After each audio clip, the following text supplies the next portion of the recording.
Hello ladies and gentlemen, I hope I'm going live about now. My iPad as always is a little late to the game, but the last stream worked quite well except for a couple of internet problems in between. I'm getting new router and connection today and then it's rolling out over the next 2 weeks, so hopefully that fixes my upload speed issues.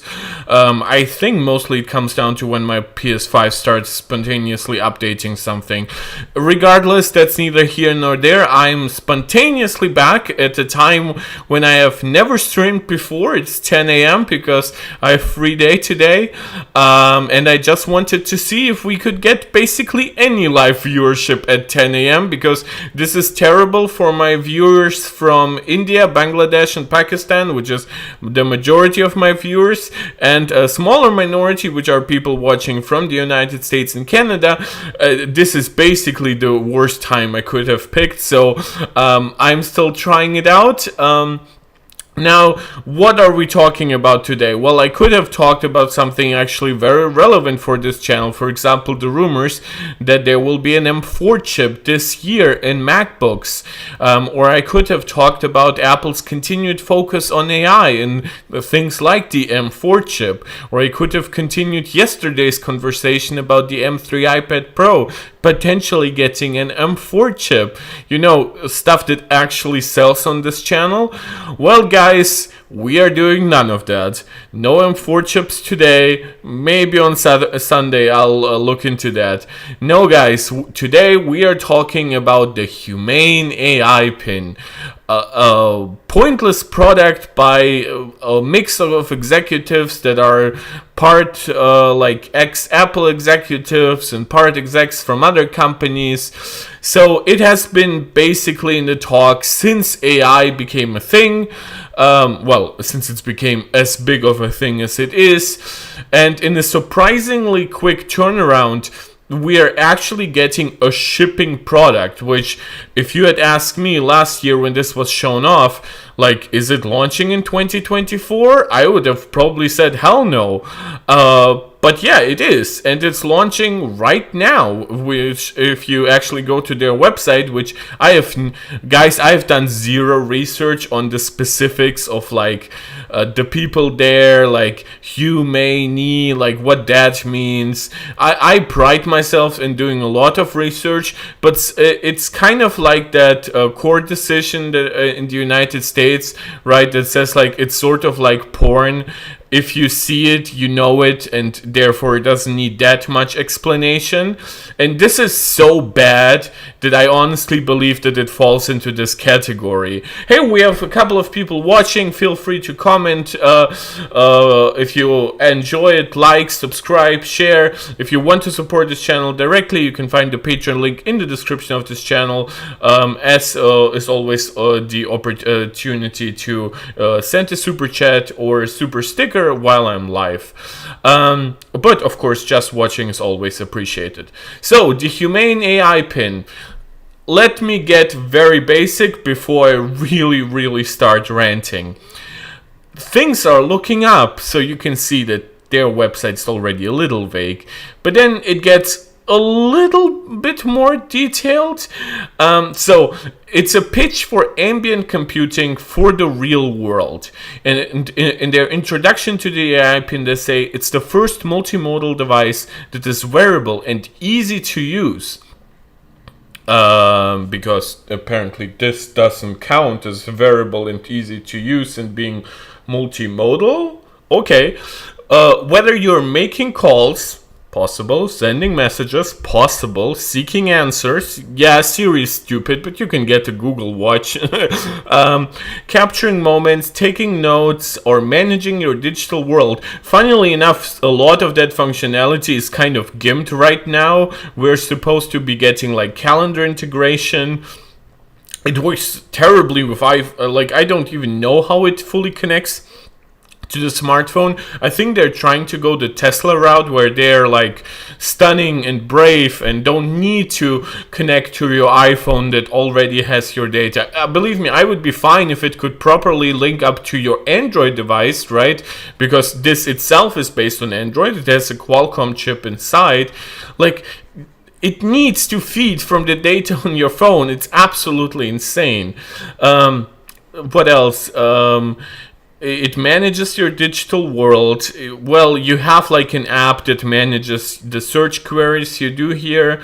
AI Pin acts as your assistant and your second brain, allowing you to be present and in the flow. So it's a very hippie-esque pitch. Basically, the idea is that it will allow you to use your phone less, your apps less, basically, because you always have something on you, which, if you look at how it's supposedly worn, it's basically pins onto your clothes. The idea is because you can ask the assistant something, because you can take a photo, because you can even play music from Tidal and nothing else. This is such a shit show. You don't need like to pick up your phone in situations where you previously would have had to pick up your phone. Doesn't fully replace your phone, and I'll get into it exactly what they mean by that, but supposedly it does a big part in alleviating your dependence on your smartphone. AI Pin gives you a team of AI digital assistants on call. It works with like the popular AI bots right now. I believe the main one will be ChatGPT for it. All of the time, if you pay a $24 a month fee. So don't think that the $700 price is everything you need. Nope, nope, nope. To actually use it, you need to pay $24 a month for the access to the AI, the cloud, and without that, it's completely useless. Because it doesn't have any fallback to your phone, it just is completely stranded basically in the desert the second you stop paying monthly. Researcher, interpreter, photographer, communicator. So it does basically all the stuff that we have seen from AI features in general, like translation, recognition, some semantic understanding and summarizing. So as long as you basically can say it clearly and it has the data to answer it, it will do so. Now, obviously, sometimes you need to look at what is basically presented here or something like that, and for that it has a laser that shines onto your hand. So whenever you see like the pitch that it's hands-free on their website, don't believe them. So it's designed with your privacy and personal space in mind. That's at least good, whatever that means, by the way.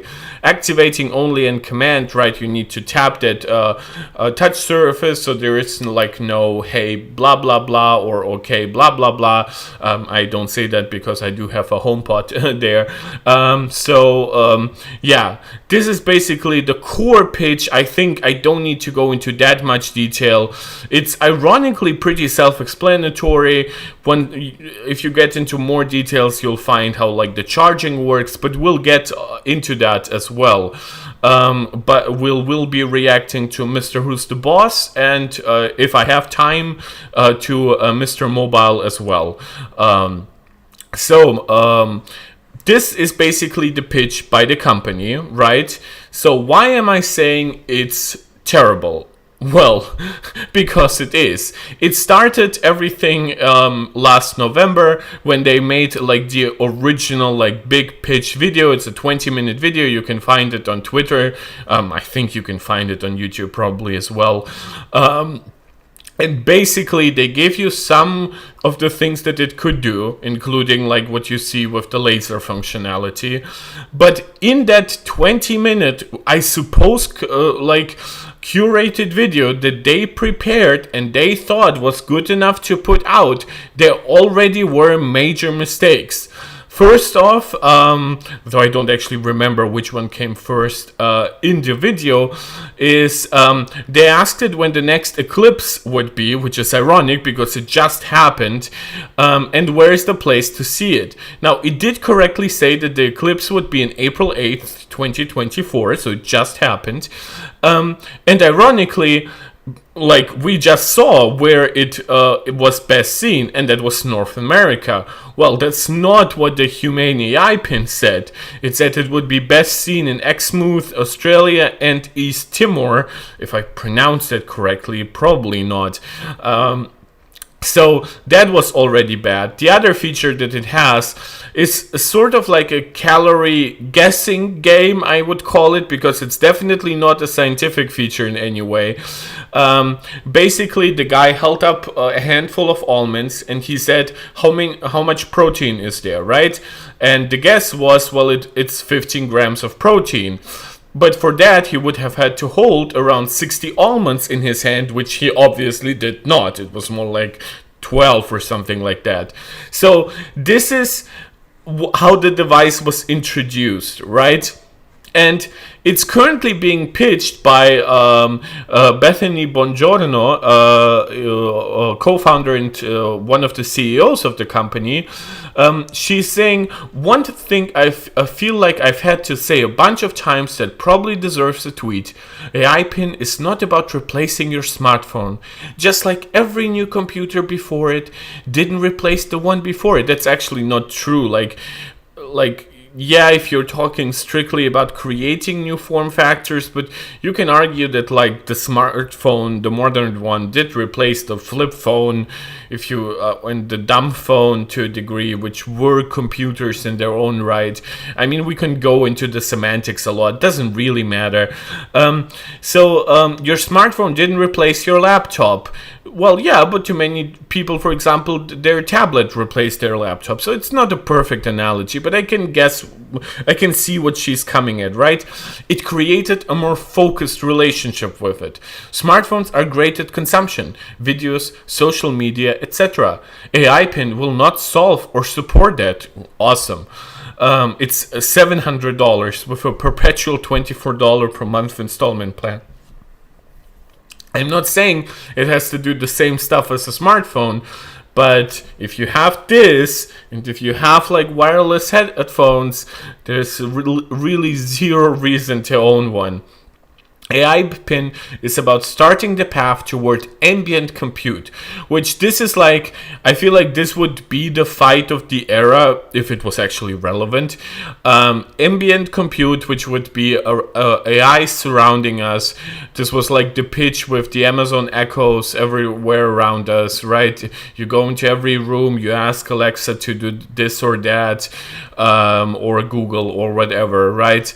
And basically you have less and less stuff on one individual device, and you basically spread it out as much as you can, and most of it happens in the cloud. That's basically the pitch of ambient computing, at least what it was before stuff like this, which is now you can put that perpetually listening, well, this one isn't perpetual listening, but like perpetually helpful AI assistant on your chest instead of having it in your living room, in your kitchen, and something like that. A world where you get more, and the fight is between ambient compute and actually immersive compute, right? Like spatial computation, VR and stuff like that. Apple Vision Pro, Meta Quest 3, and somewhere in between you will find stuff like smartphones and tablets and laptops that will actually win the race, but those are the sort of like additional compute paradigms that people are talking like which one would win. Now, to me, it's very clear that first of all, smartphones and tablets will win in the middle, but then immersive compute, like spatial computing, VR will win like the larger race, and then ambient computing will just be an accessory to both. Right? Because obviously you can scream at your iPhone or your Google phone however you want with your personal assistant already.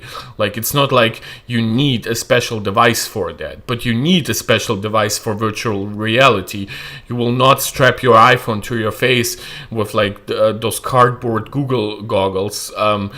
For ambient compute, the pitch was always that beyond maybe like a speaker, you don't really need new hardware. Like your TV should be capable of ambient compute. Obviously, your smartphone, your smartwatch, all of those devices should be capable of ambient compute. So she pitches us as a world where you get more presence and freedom because AI can do some of the work for you, changing the way you interact with all of your devices. Now, that is correct. You don't need a special piece of hardware for it, especially if you can just put an earbud in your ear, which is basically how I walk around my life most of the time.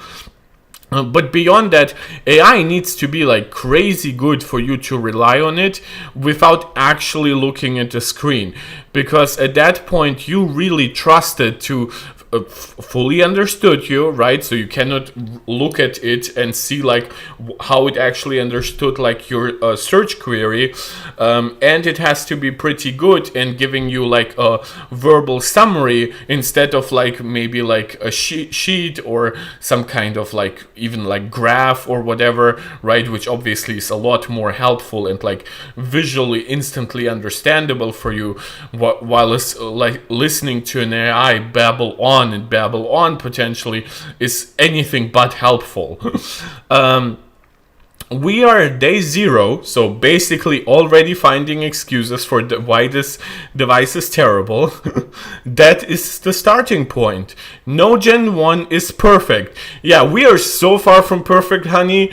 Don't even bother using that as an excuse. Like, the original Apple Watch was not perfect. It was slow, it didn't have proper app support, but guess what? Its most notable features, like supporting notifications from your phone, controlling media playback and stuff like that, and of course workout stuff, and later a lot more health stuff, yeah, that worked right away. I know that because I had the original Series 0. Believe me, I know how slow it was. I know how not perfect it was.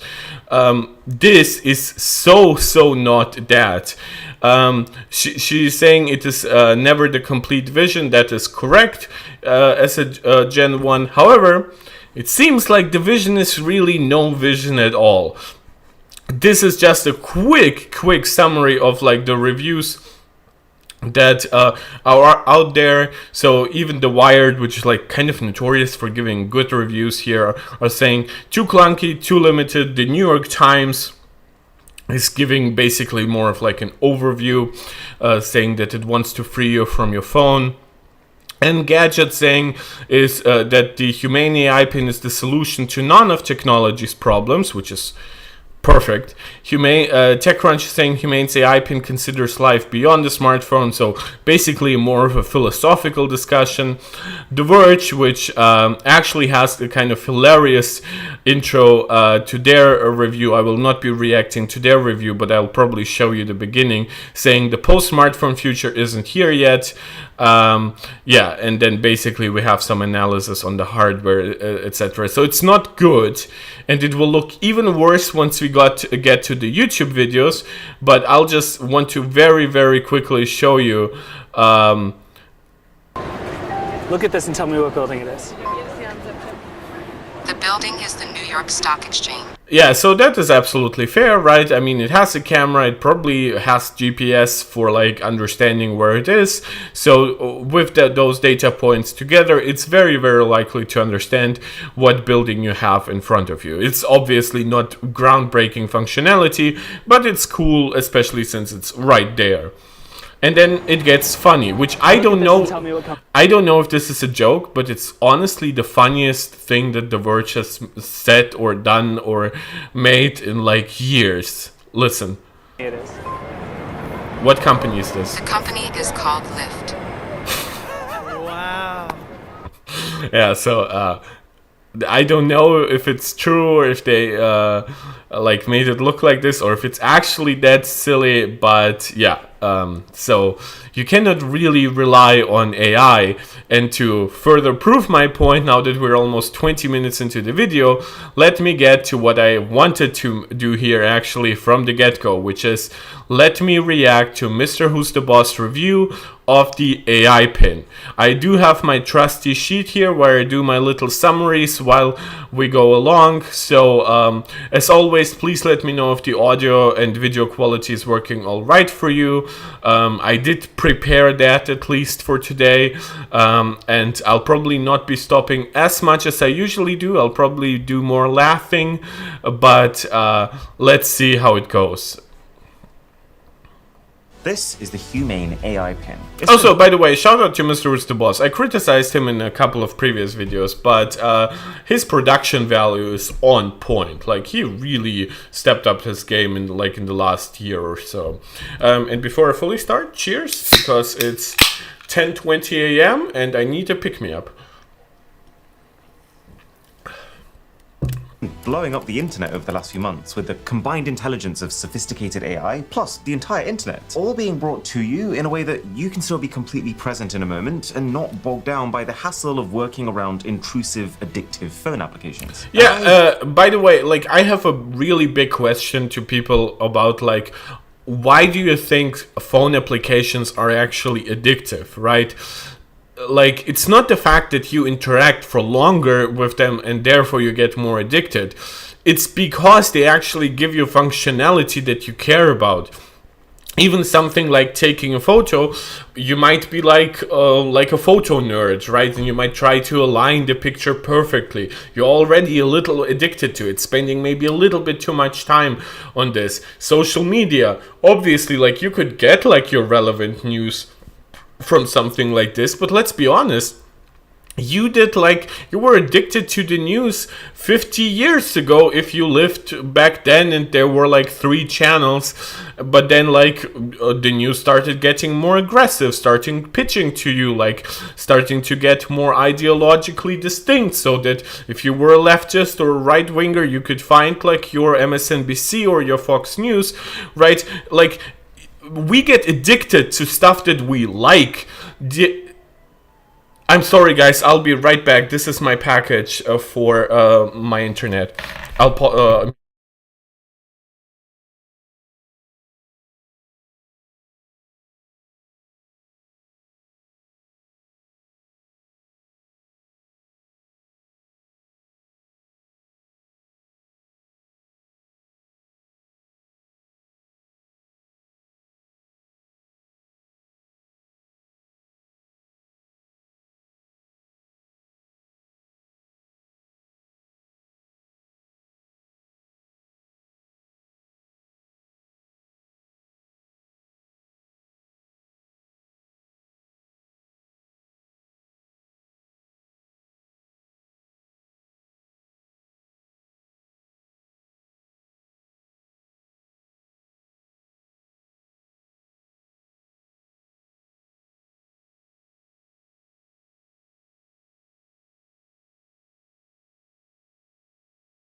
Sorry, guys. I apologize for leaving. I hope the mic is already on.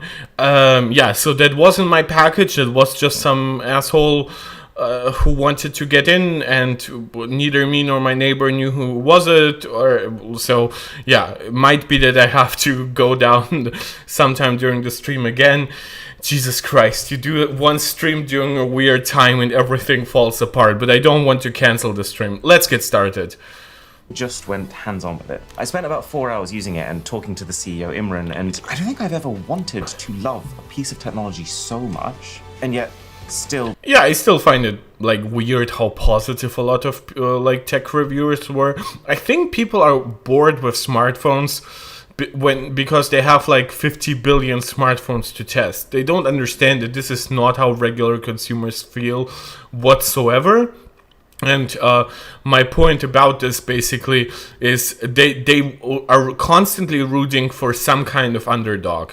I sort of understood it for foldables. Now they're rooting for like AI gadgets. So I don't know. It's a weird pitch to me. Like when you're like, oh, I was rooting for it so much. I guess because it has some coolness factor. But yeah, I don't really get it. Be unable to. Who's Mr. Who's the Boss from YouTube? Finding YouTube video.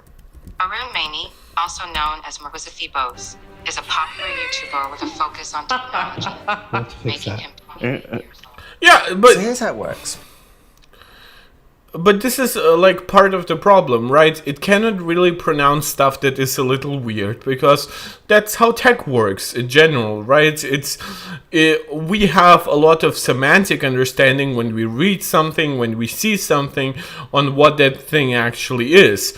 But if it's not like grammatically correct or something like that, then tech usually struggles, and that's okay because we usually read stuff and things like that, or we listen to actual people who also have an understanding of what they are reading or seeing. This one is AI. We have to sort of trust it, and I wouldn't. This is kind of the problem.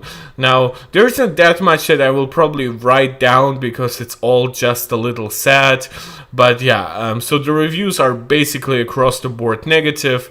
Their pitch for ambient compute, I'll briefly write it down. Ambient compute, in this case, we're basically talking AI, basically talking about voice assistants, right? I believe it's written with double S twice, right? Assistants. Not ready yet. No, so it is assist. Okay. Good to know. Never doubt my first instinct, apparently. It clips onto your clothing, it stays there on standby most of the time, and then only when you decide that you want to engage with it do you place your finger on this touchpad and you speak. For example, when do you think humans will settle on the moon? Humans are expected to return to the moon in 2024 and have the Are we actually, though? Is there like a lunar mission happening this year with people? I don't know. And then it's like first families by 2084. The fact that she even says that with like a degree of confidence, she should be adding like some kind of source or something like that. Because without it, it just feels like either optimistic or downright delusional or maybe taken from a wrong source. Because like, if you mean by 2084 that there might actually be families there, I could believe it if we're stupid enough as a species, because for some reason people like Elon Musk believe we should live on anywhere but Earth at this point. Yeah, like, it's not even that correct. first families on the moon by 2084. okay, so that's pretty cool, I guess. It can I mean, I guess, yeah, this is the point. Like, is she actually correct? Like, if you did a Google search, Google wouldn't actually give you, well, Google Gemini might, but not Google search, would not give you as confident of an answer, but you would actually have like 10, 20 different articles that you could choose from that have like some kind of actual relevance. Maybe something, a statement from NASA, a statement from the Chinese Space Agency, a statement from like SpaceX, and something like that, which I wouldn't trust the latter, or nor the Chinese that much. But yeah, so I don't know which source it's used, but I'm just saying, be careful with stuff like that. Be careful if your weird uncle like sends you a Facebook link, and be wary of OpenAI giving you responses to very, very like highfalutin questions potentially. do music in quite an intelligent way. Could you play me some of Mozart's biggest hits? And then this is volume.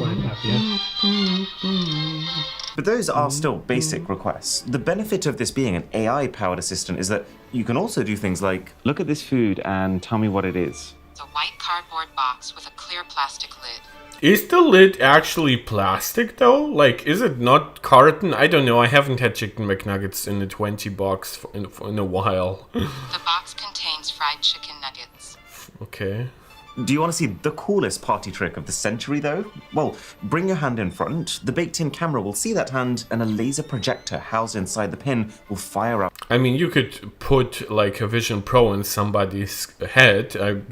I would argue this is a way cooler party trick, but this is probably actually more like party friendly, because you can have like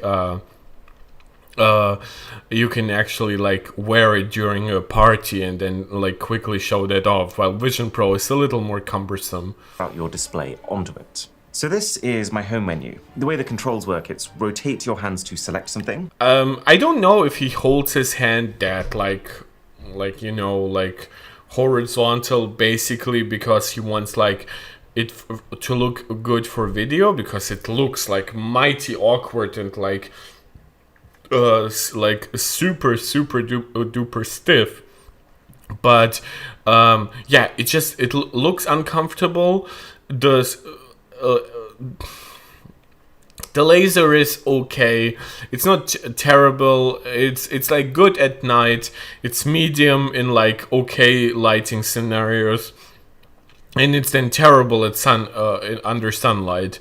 But even then, it's like it's not really enough data to work on. It depends then on your hand size, and you have to move it closer or further away for all of this. I have no idea why I would want to bother it. Actually, I'll put it as like hand. I guess it's a menu, right? UX. Looks uncomfortable.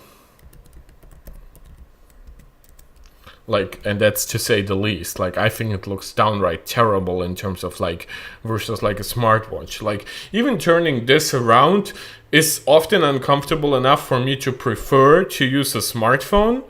I wouldn't, and this has an actual screen that's actually like high resolution and has a lot of color in it, and is actually super duper bright. This is like the Ultra 2, so it has like a 3000 nits OLED screen. Yeah, so this is just terrible in comparison. So if I hover over my home widgets, for example, and then pinch, which is to click, I can cycle between them. The pin also has a depth sensor, so as I move my hand back, it knows that, and it can show you a contextual, quite literally behind the scenes menu based on what you're doing right now. So if I've just taken a photo, for example, and I want to preview that photo, raise your hand, you'll see the photo, push that. Yeah, are we actually sure that you're seeing the photo? Because I sure as hell am not seeing a photo, at least not by 2024 standards. Hand back and it will give you the menu that lets you pick what you want to do with that photo, like share or delete it. And then as soon as you're done with something, you either clench to go back home, or you just put your hand down. The pin will know and it will stop the projection almost immediately. So, is it good? Well, nope. And I'm actually really happy that he calls it as such. I'm really sorry to say this, because Imran, the CEO, he was so nice in person and he was a great host to us, but no, I don't think so. This is a really interesting category, and I have ideas for how this could be something that is pretty great, but as of right now, the Humane Pin is an incredibly poor proposition. Just before I get into that though, I do want to give credit where credit's due. There are a few things about this that are spot on, and they do make you realize the potential. For starters, I think they've absolutely nailed the hardware. So long as you decide that you're okay with wearing a chest pin, then you probably won't find a better one. It's way smaller. I mean, yes, but I've seen like, I've seen like snippets of teardowns at this point. It's like it doesn't really have like that great of a modern technology. Like the camera itself is mediocre at best. The speakers are like, ugh. I actually would love to see a comparison between like Apple Watch Ultra speakers and this, because I'm pretty sure the Apple Watch would win hands down. Like the question even is like, with how good are the microphones versus like you potentially like wireless earbuds that are much closer to your mouth, don't actually hear like potentially the movement of your clothes and the fabric. Yeah, the laser itself I guess could be greater. I have no idea what, I believe they call it a type 2 laser or something like that. This is definitely not my area of expertise or anything like that. So I guess what he means by hardware, it's like constructed well, right? It has the Apple aesthetic of like being constructed out of a single sheet of aluminum, right? And you basically can hear Johnny Ive's words calling it unibody. And Dave from iCave, Dave could, well, he doesn't do an English accent, he is British, so it is just the way he speaks, but he would be able to do it much better than I can, obviously.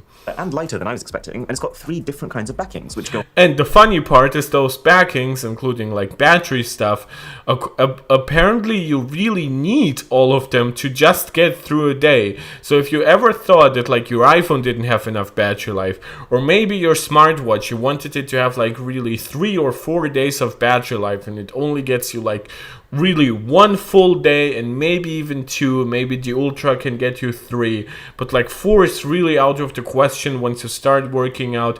Well, if you use this device, you have to go through like 3 batteries per day. So that's really confidence inspiring.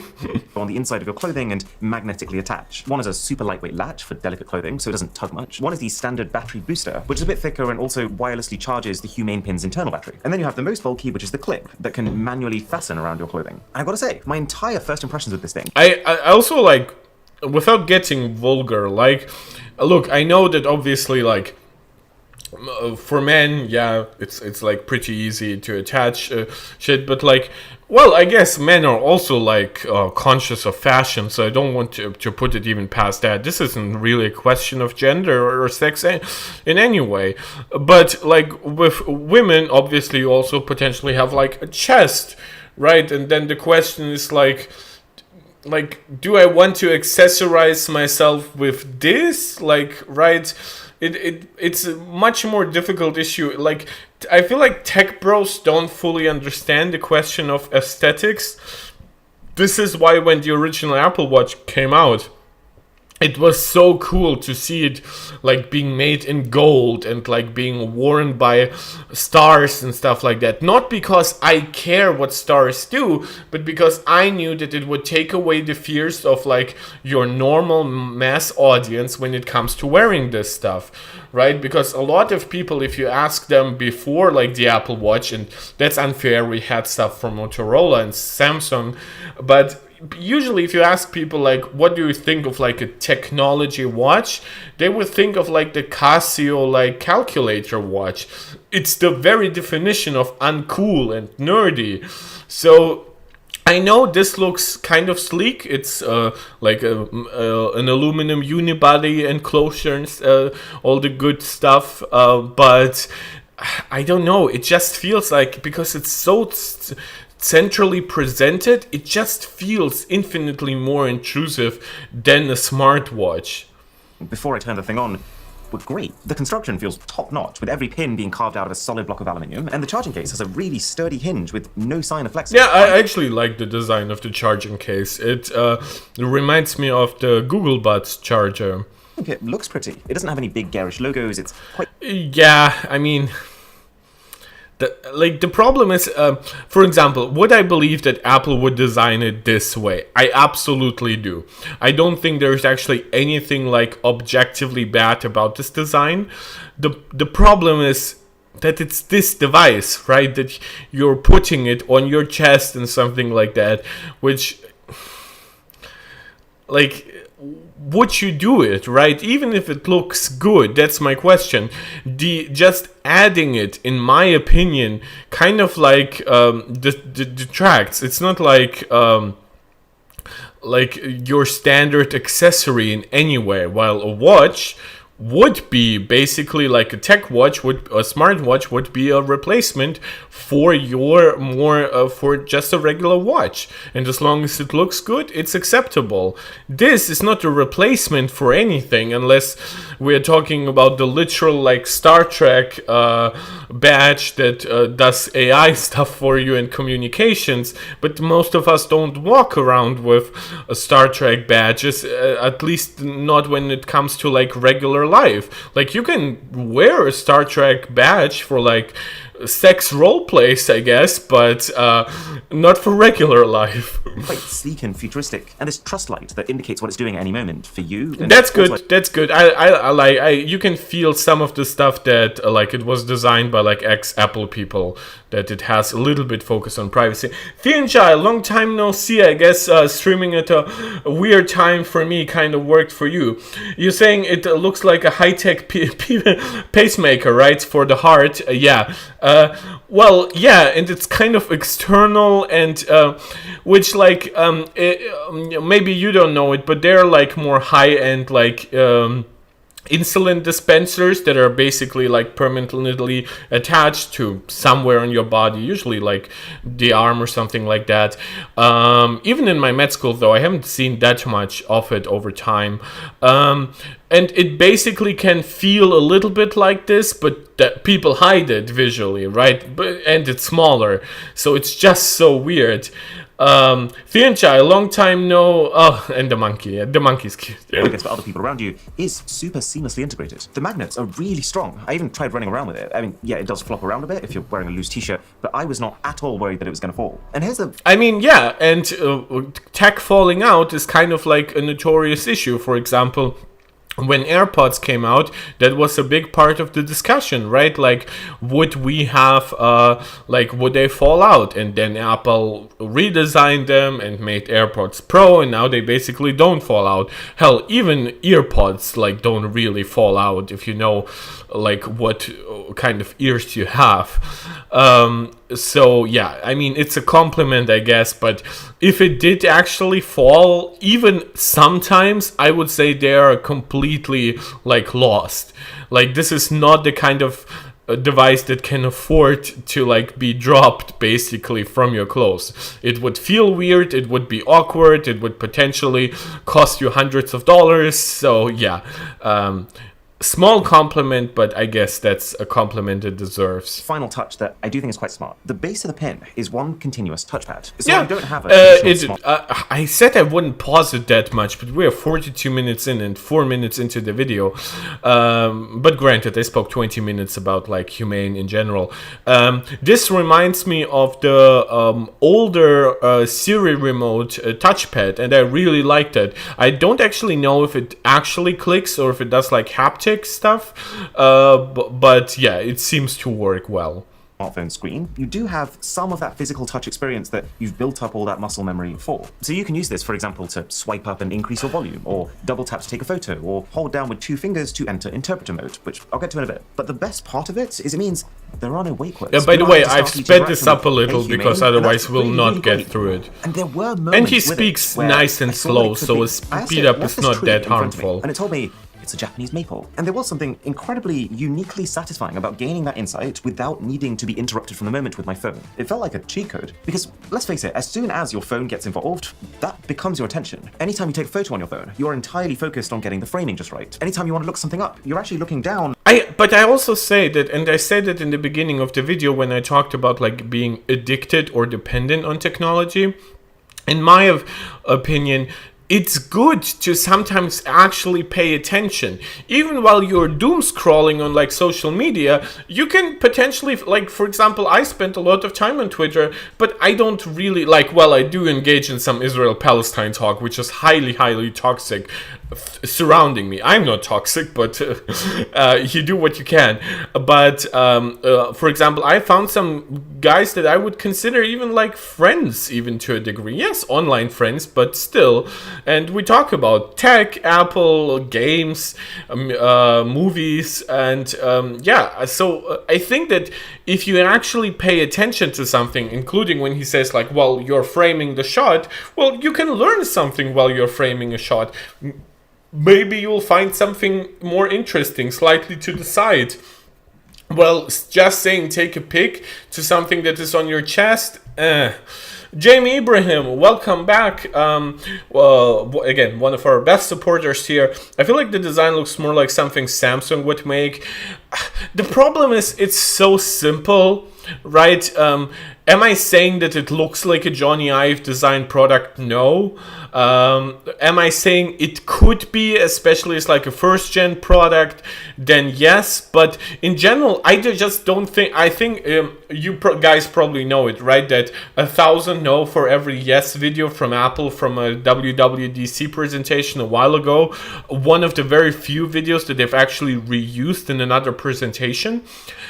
This feels like a device that by every means imaginable would fall under one of those 1,000 no's, right? It's a cool idea in theory. It needs like futuristic tech. It has like room to grow as AI becomes better and as technology gets even smaller and more efficient. Now the battery will last longer, Gen 2, Gen 3, basically everything we've seen with the Apple Watch as well.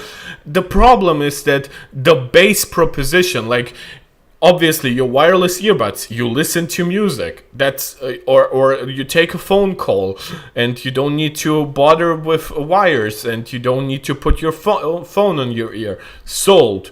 Your smartwatch, right? Don't need to take out your phone, but it's still constantly connected to your phone. And of course, which obviously gives it a lot of functionality in terms of managing messages and even potentially responding to them, controlling media playback and stuff like that. And of course, all the health stuff that comes from it having health sensors, that comes from it being on your wrist. So it actually like notices you moving around and stuff like that. And it's positioned against bare skin, so it can track oxygen and potentially over time blood pressure and your heart rate.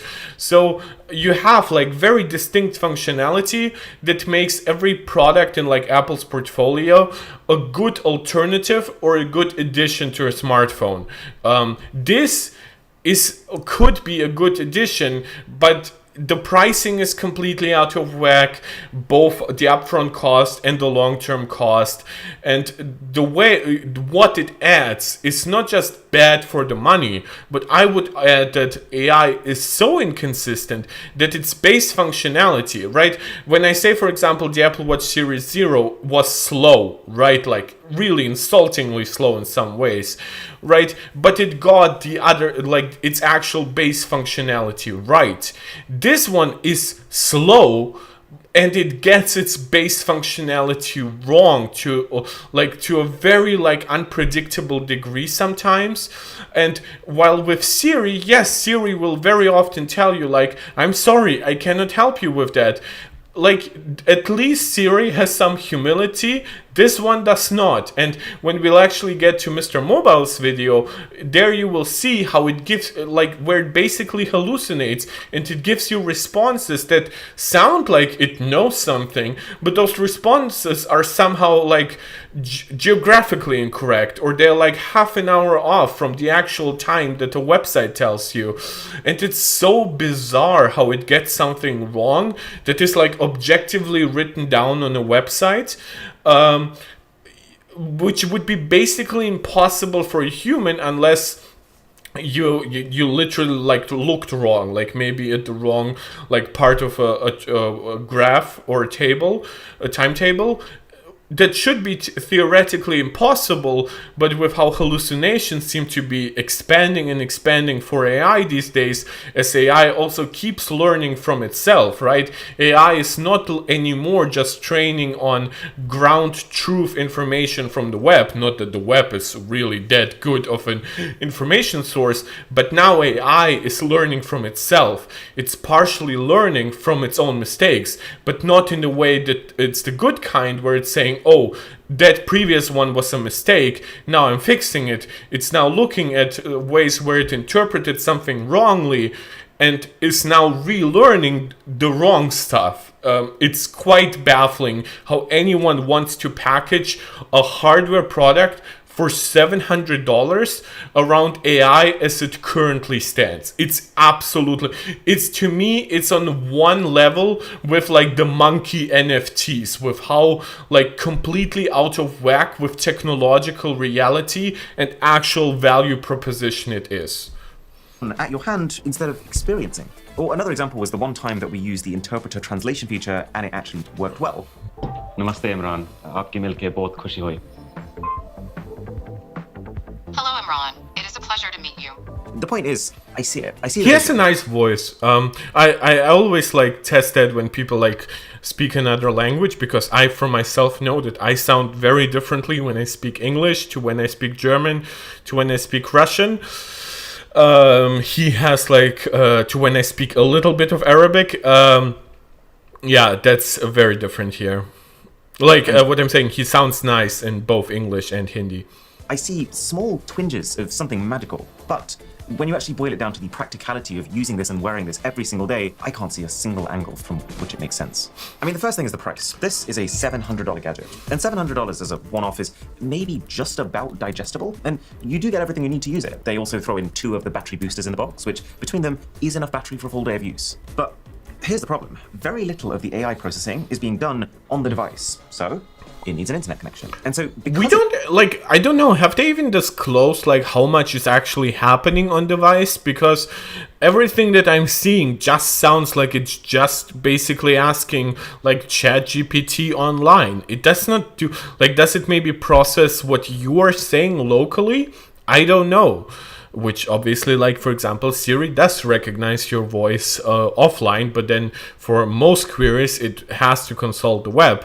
But for example, you can ask Siri completely disconnected from the internet, and without paying $24 a month, you can tell Siri to have an alarm, which, for example, this one does not yet support, which is so insane.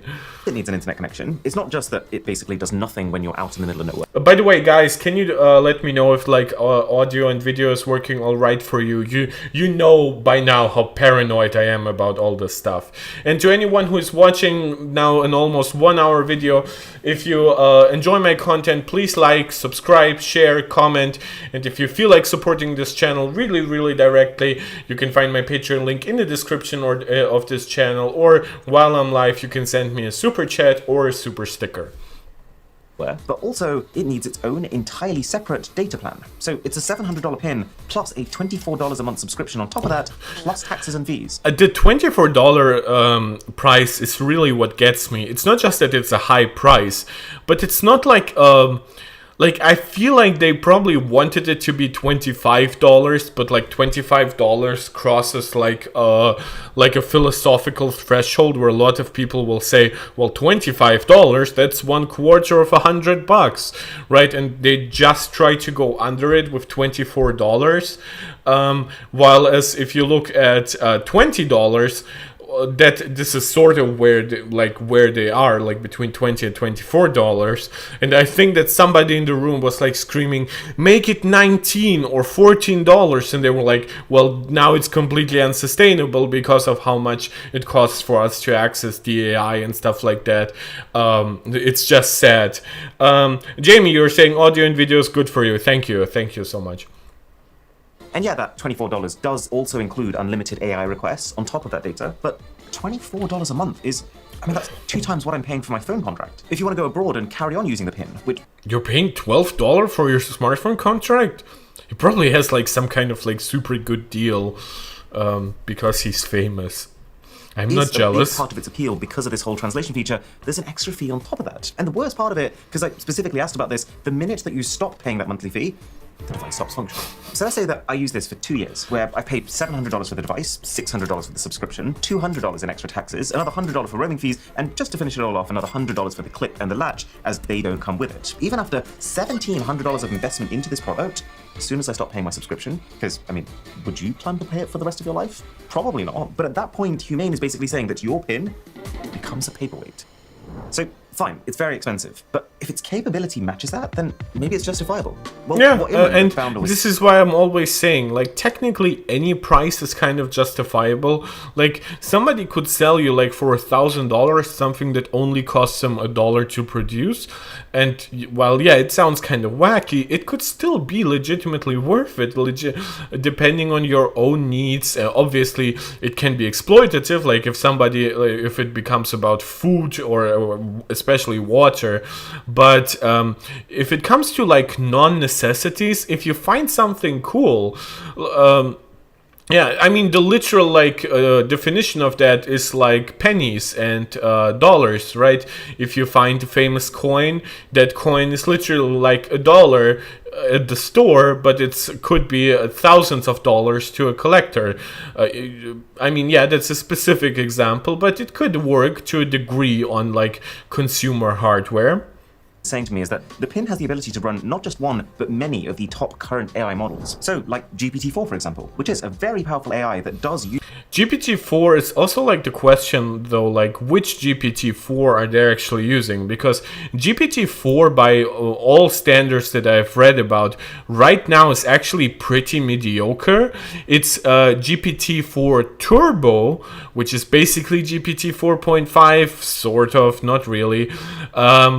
It's where it's at, and it just got an update, so that's where you would get a lot of value, right?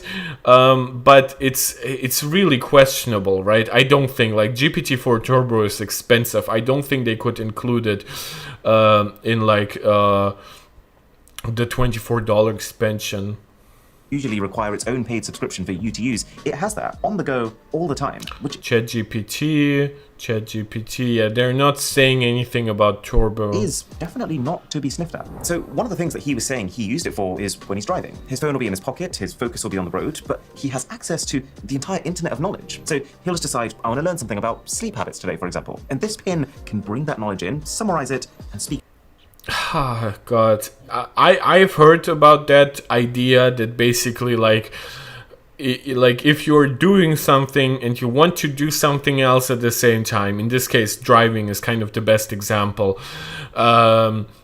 you would do it with AI like this because it gives you exactly what you want. It's not like curated by humans, so you sort of probably trust it more because it's like more objective as a robot, but that's not true, as we learned from AI. Supposedly it's like very direct, right? You don't have to go through like, oh, a human will give you like an introductory statement and they will tell you something about themselves or whatever. AI will just give you the answer to whatever you want. Would I want to be distracted while driving for this? No idea, to be honest. I would have to test it out.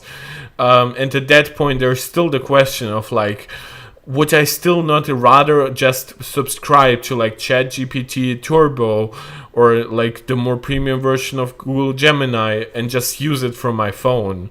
And this is actually the first moment where I thought, oh, that's interesting. When Drisha, my fiance, does any kind of long drive, she often spends a good half an hour beforehand trying to find a good podcast to listen to during it. And even then, I mean, I do the same even for taking the train, right? Because the internet sometimes sucks, so I will preload something. I don't know. I don't know if AI honestly improves on any of that. often veer off topic or not be exactly what she was hoping for. But this, the world's information, curated exactly based on what you're asking to hear in any given moment, well, that could solve it. Plus, the AI pin does understand the flow of a conversation. This isn't like old school Siri where you're just reintroducing the topic every single time you bark a new command at it. That's true. You can But talk in a very this will be 100% fixed. Like, Siri might not be like ChatGPT 5 competition by the end of the year, right? Or Google Gemini 2 competition by the end of the year. But the fact that Siri will now follow a conversation in an actually like logical, more humane way. That, oh, I know the word is technically human, but I wanted to make a stupid joke. I feel like this is where it would be at. By the way, guys, if I'm squinting a little, I probably need glasses, so it's hard for me to focus. I'll move my the laptop a little further away. So if I'm squinting more than usual, I squint a little when I look to my iPad on the side, but that's not the problem right now. The problem is actually my eyes. in conversational way, and it talks back. So my head started spinning with the possibilities. This idea of a personal teacher wherever you want them. But then I tried it. Hey, I'm really struggling with sleep recently. I'm only getting 5 hours and I keep waking up in the night. What should I try and do? Analyzing sleep advice. To improve sleep quality, you can try the following. Be consistent with your sleep schedule. Ensure your bedroom is quiet, dark, and at a comfortable temperature. Remove electronic devices from the It's basically called sleep hygiene, guys. bedroom. Avoid large meals, caffeine, and alcohol before bedtime. What I think it lacks is that conversational tone that makes it easy to understand and follow. You know, when you listen to a podcast and it's a human. I like how this guy looks like really, really unhappy, unfortunately. It's not like I wish ill on him or like the woman that I covered in the beginning, like Buongiorno. It just feels like they know that they have something unfinished, and I feel like it's kind of scummy to put it out, but I also kind of understand that if they don't put it out soon, then they will be put out of business. Like, I believe they collected like a crazy amount of money for this to create it, and I don't know, it's just... It feels like this should have been canned the second that that original demo failed, and either delayed significantly or like fully like deleted basically from the face of the earth. And speaking with human intonation. Yeah. The fact that it doesn't have that makes it hard for me. Yeah, so we're working on some of that at the moment where they're... Like, the problem is, like, how can you actually work on it? Because it's a chat GPT thing. Like, would you, like, do you insert, like, your own, like, language? Well, it's powered by a language model, like the voice output itself, but like, would you have a better voice than like what OpenAI currently can have, or what Google can currently have with all the data they have access to? It's weird. By the way, like, small shout out here to Siri, which in my opinion actually has one of the best voices on the market. Conversational piece. We're looking at opening up the microphone for follow-on questions like that. Yeah, so the bubble burst pretty quickly. Not only is it much harder to understand than a real person, the AI doesn't have that natural intonation, and it's only without that you realize how important that it is. But it also just takes ages. And this was not a one-off. Funny enough, you lose a little bit of that once you go like to really high like speeds. So I can feel a little bit for his voice that some of the human intonation is going away. Is it? Oh, there you go. It's only It's having slow. experienced that myself. Ah, yeah. I realize why in the company's promotional material they're filling in all the silences by talking. Slow. Make it sound like Gen Z. And what's cool is you can make it more formal or casual or even do fun things. Oliver, how's it going? Because if they didn't fill in those silences, it would be awkward as hell. Yeah, I just tried some Siri stuff before that for like messaging and turning on alarms and reminders. It is instant. For stuff that happens right on device, Siri is literally the fastest assistant out there. Now, it's tough to say at this point why everything takes so long. Like, even simple things like sending a text or a call, those should be instant, offline responses, but they're far from it. So either this is just a really slow device, or the voice processing itself also needs to be done online, or this is just the device checking in online each time you ask it something, just to make sure that you're still paying the monthly fee. Whatever the reason, it is a big source of friction. Could you give me a synonym for the word great? And a sub for the channel would be? Finding synonyms. Synonyms for the word great include fantastic, marvelous, talented, tremendous, and wonderful. We'll go for marvelous.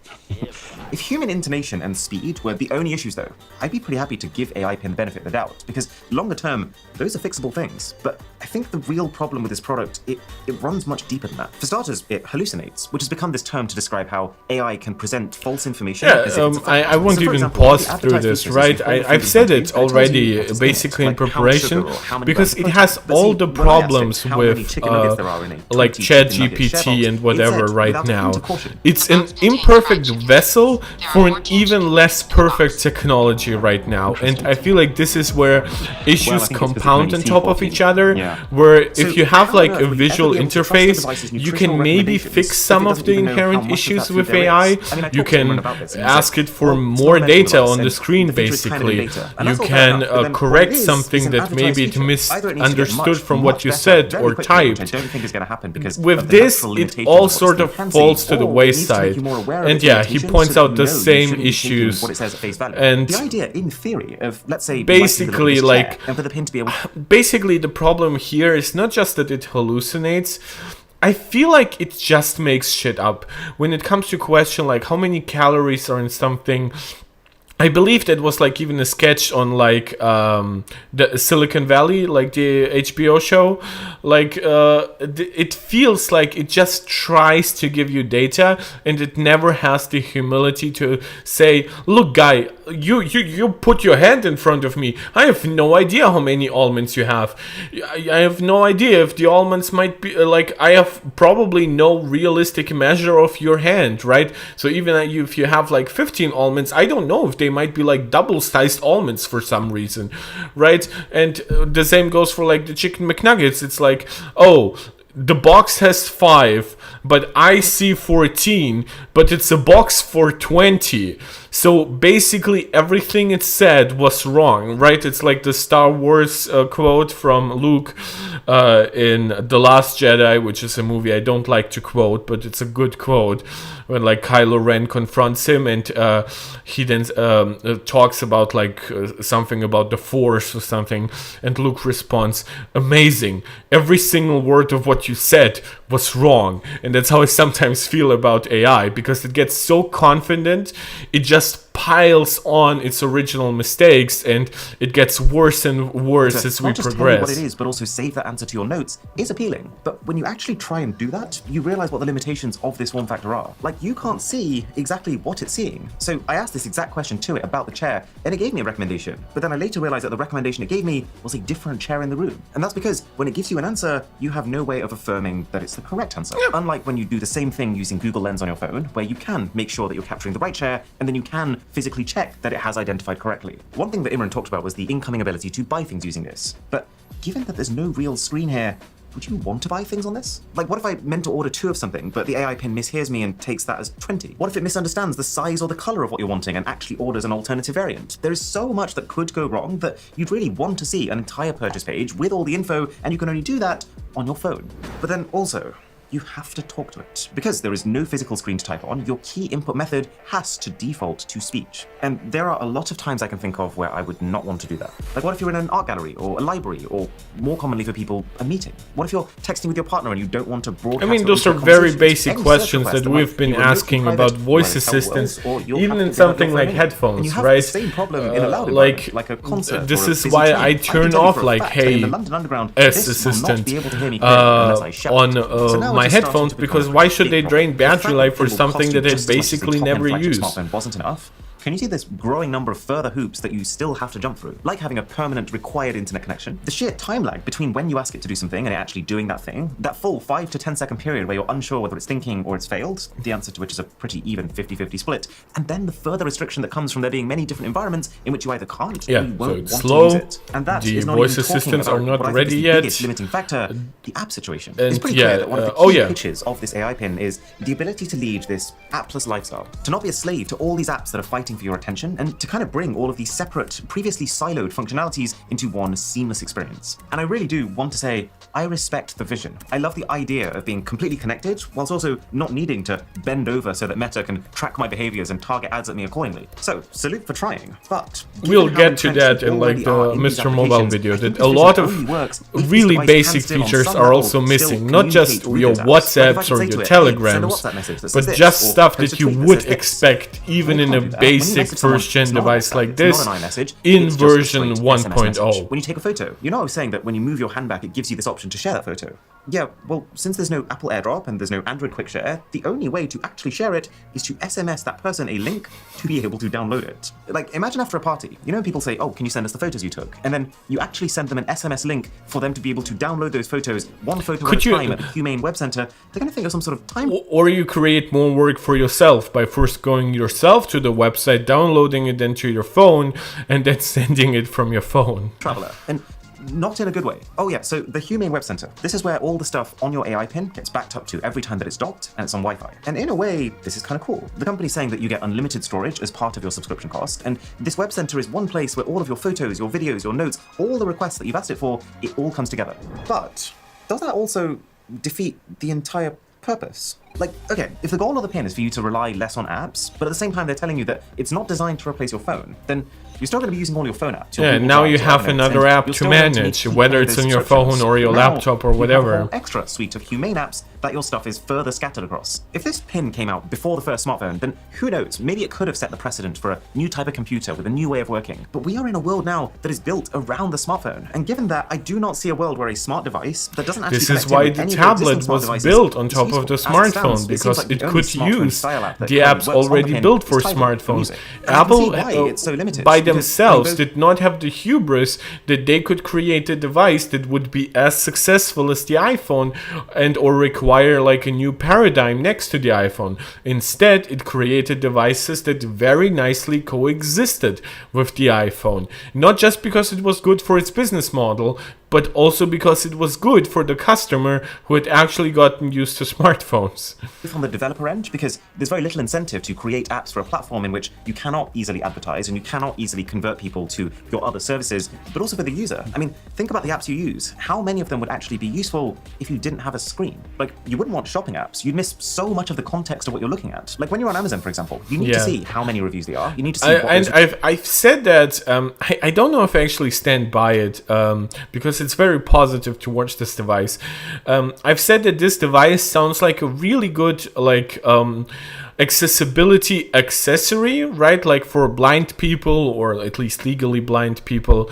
But the problem is now you also distract those people who already have to rely way more on their hearing with potentially like stupid stuff that this thing talks to you. So I don't know, like, I don't know if it helps.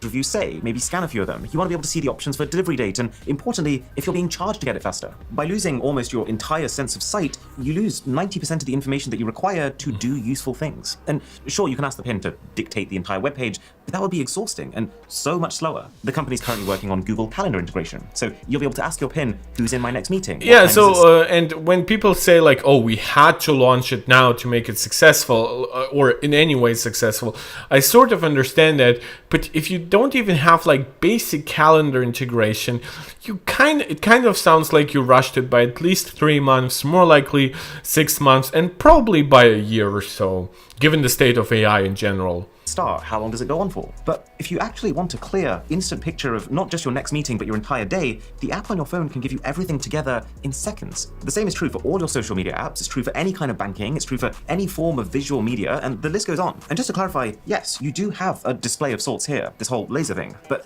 the inherent nature of what it is, it naturally limits what it can do. It's monochrome, it's quite low resolution, yeah. And also, it's not that... It's also like, it's an extra screen that you now have to handle. You can actually see he's wearing an Apple Watch, because this is a very obvious Apple Watch band, right? So you added something that you already had here, because... And now you also like had to design, like change potentially how you dress, because you had to wear something that where the AI pin sticks out less. It's just such a mess in the end. Oh my god, everything I said just rhymed. That wasn't on purpose. Right, to the point where outdoors it's really hard to see, and the official advice is actually to just use your other hand to cup it. Cool, thanks. And actually, now we really think about it, is it even fair to say this counts as hands-free? No. Like, yes, technically there is nothing in my hands, but at the same time my hands... I watched this video yesterday. I actually prepared for this in this way, you need to hold your hand there, because I was really curious about what people are saying, and it's only when I saw just how poorly it's being reviewed that I decided to make this video. It's actually, ironically, much less comfortable than just holding your phone, because you can or hold your phone doing in any this, position. You can and then support this, it on your lap or on or a table, talking you to can just this, keep moving it. or even and yeah, the Humane clicking does with have your a surprising nose. number of features, considering there is no physical hardware, like being able to react to messages with emojis. But then at that point, where you're holding your hand out, you're scrolling around and you're tapping multiple times, surely there comes a point where it will actually just be faster to take your phone out and do it there. And that brings me on to the gestures. You know, things like rolling your hand around. I totally believe that they are things that you will get used to. Like, I don't think it's fair to say that they're just not good after having used them once. And also, I totally get that you're not going to be using your hand screen as much as you would be using your phone screen. But what you can't deny is that the total amount of effort required to perform any given action is just higher with the pin.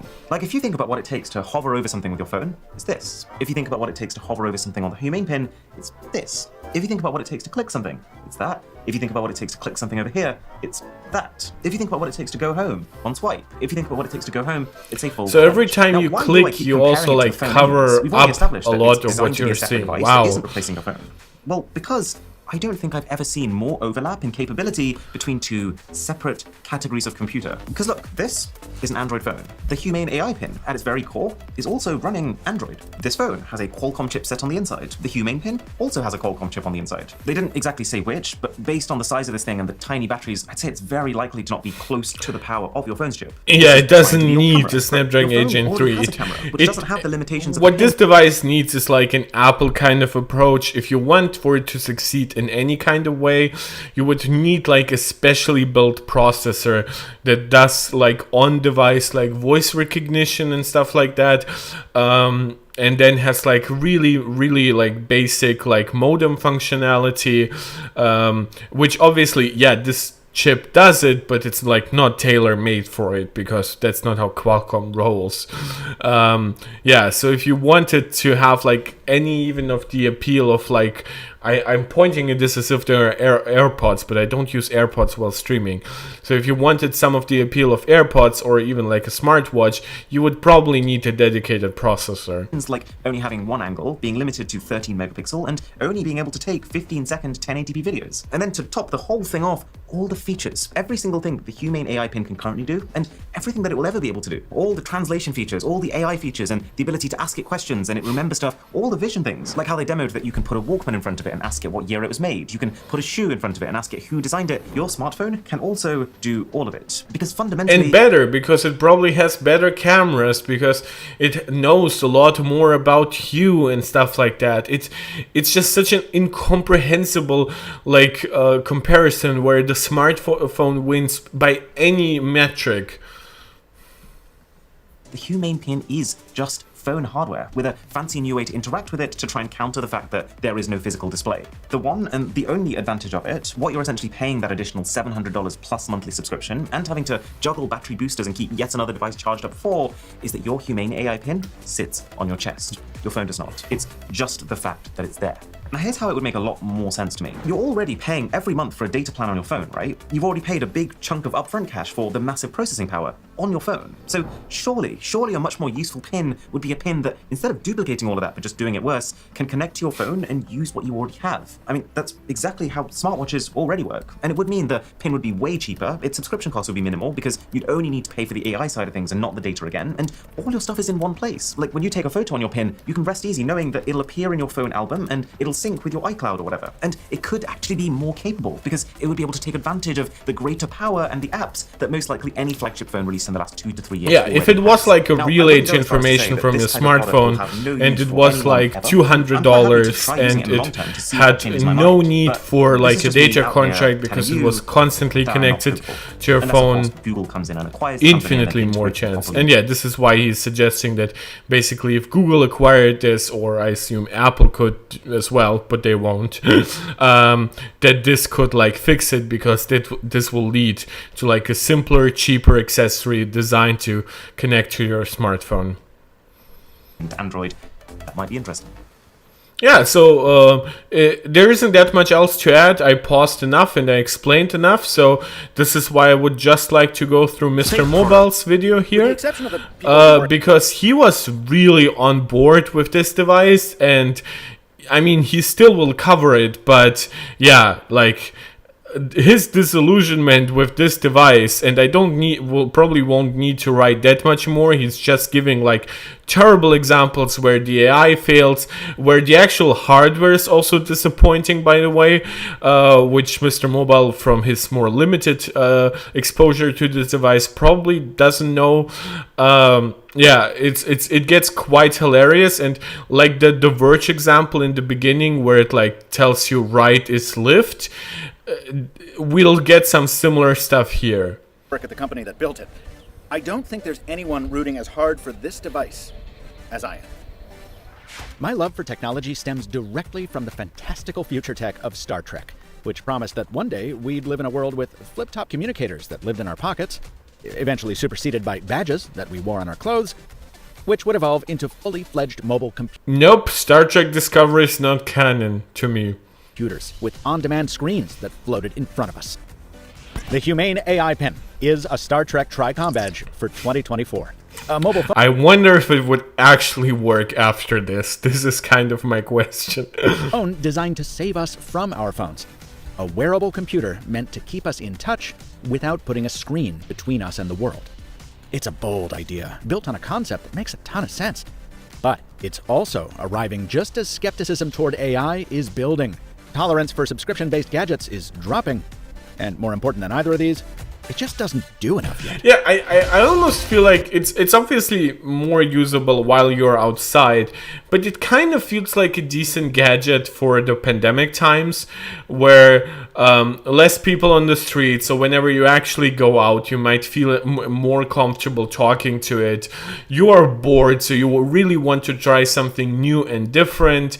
You're willing to spend a little more money on your hobbies and stuff like that, which might include tech for people, and now it just collides with the real world. It collides with inflation that prices a lot of stuff outside the capabilities of many people. Unfortunately, it collides with the fact that you just have to do your regular work, including the fact that many people who even like the first year after the pandemic were allowed to work from home.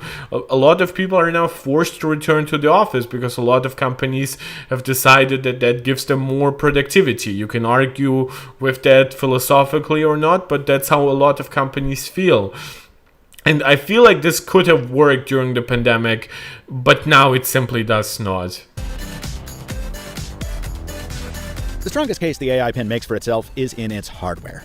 It's obvious how much thought Humane put into a device. Which is interesting to hear that from him, because he has some of the strongest criticisms against the actual hardware, like battery life, cooling, performance. He will bring up and even modem connectivity, basically antenna performance. He brings up all those issues more than basically anybody else, and in a very fair and very harsh way. So when he applauds the hardware, he basically means it looks somewhat pretty and it holds well to your clothes, which is not quite what I consider a hardware. You're going to wear every day. It's lightweight at 34 grams with magnetic backing options. Wait, then it should probably be heavier to have a larger battery, shouldn't it? To affix it to your shirt. Because you also need the extra batteries. If they could have gotten away with it, they probably would have made it cheaper and only given that more simple clip. No, you don't have to have a special Star Trek jacket from friend of the channel Volante Design, but it sure doesn't hurt either. Those magnet backs include a simple latch, a more robust clip, or the booster you'll actually be using most of the time. The booster is a self-contained battery. Which is, I find hilarious that we have an extra device to charge and with a proprietary connector. that charges the pin through your shirt when it's attached. And you get 2 boosters with the complete package, along with an egg-shaped charge case that can top up either a booster or a pin and booster on the go. As I learned 2 decades ago with the Samsung A500, it's not always a great sign when a phone comes with multiple batteries in the box. And to spoil one of the device's downsides, yeah, battery life is bad. Oh yeah. But this so-called perpetual power system is a really clever approach to solving what was always going to be an issue with a product this tiny. And including all of it at no additional cost helps take a bit of the sting out of the $6.99 Wait. What are the other configurations here? Tiny. I thought including all of it at Eclipse is $6.99.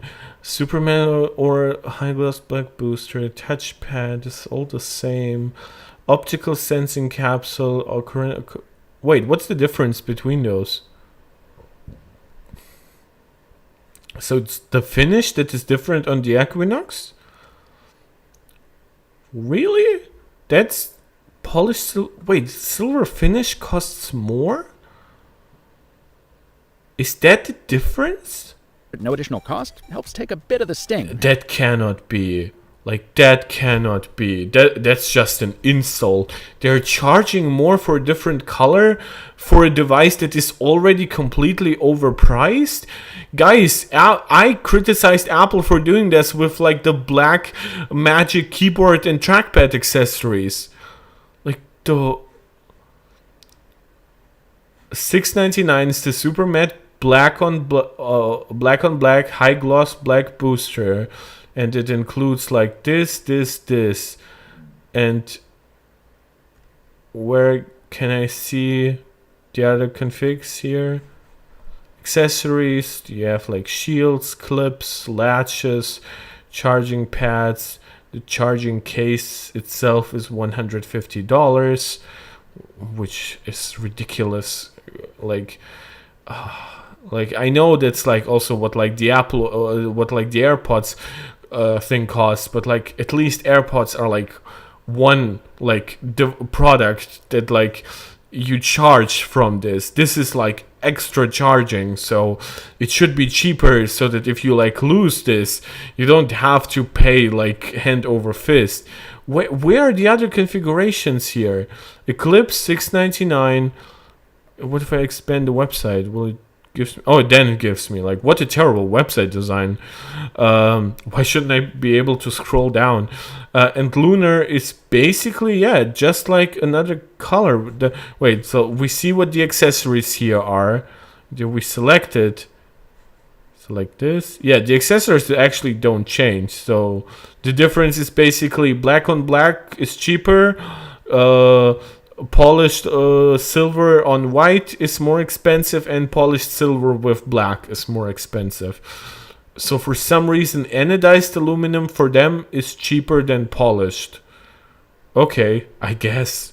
It's so weird. $100. This is like an insane price difference.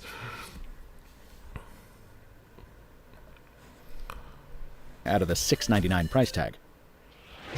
And so does the sheer because I kind of so for one, I didn't know the pricing originally. I always thought it would be $600.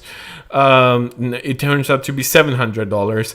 But if I were forced to buy one, I would buy this one, the not the black on black one, but aluminum, like polished silver on black.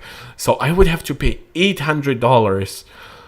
Oh, the pin is aluminum, with either a polished or anodized bezel, depending on your choice of color, with a satin finish touchpad made from Gorilla Glass Victus and IPX4 rain resistance. Pro tip, that rain rejection doesn't translate to soup dumpling spatter, so don't get oil on this thing, or it may never come off. What? Crammed into that compact casing are most of the components you'd expect to see in a smartphone. You've got a tiny internal battery and charging coil. Okay, yeah, I mean... Snapdragon 720G system on a... Found the FCC report. Oh, it runs the 720G. Good to know. Wait, that's a terrible processor for something like this.